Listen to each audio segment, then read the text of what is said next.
Hi, Michael with Lamprey. Today I want to show you Intell-Attach. What is Intell-Attach and what it does? So what Intell-Attach is these tags, and you can program these tags for your attachment. You do this by getting the My Kubota app, going to the Intell-Attach part of it, then you can scan or type the serial number of the attachment in. Once you do that, you can program the flow. It will automatically know from the serial number what flow this unit needs.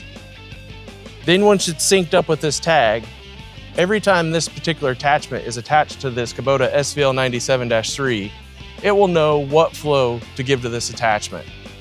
Automatically, when you hit the aux button, turn the auxiliaries on, it will automatically put the flow to it. So if you have a standard flow attachment, it'll go to standard flow. If you have a high flow attachment, it'll automatically go to high flow, and it will lock it in.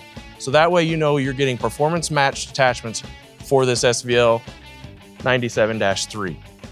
So let's turn this unit sideways and let's show you what is actually working here.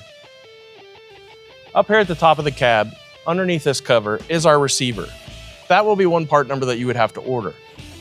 Once this is attached to the wiring harness of this power unit, it can talk to our tags that we put on our units, arraying from skid steer cutters, to cold planers, to breakers, to stump grinders, to brooms, and they will all have specialized brackets so that it can talk to the receiver.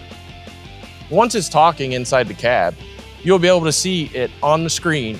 It will tell you once you attach into it, hey, I'm a hopper broom, do you want to sync? So you hit the check mark and you sync to it. It'll show you the icon on the screen. It'll also tell you whether it's in standard or high flow. If you're going into high flow, you just have to hit the button once and it'll automatically go into high flow.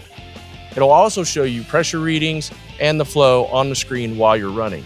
So if the pressure gets too high with a skid cutter, for instance, you know that you have to slow down and back off to let the pressure down so that the cutter can keep cutting and performing.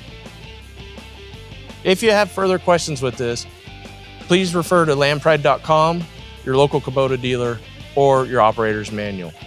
Thank you for watching.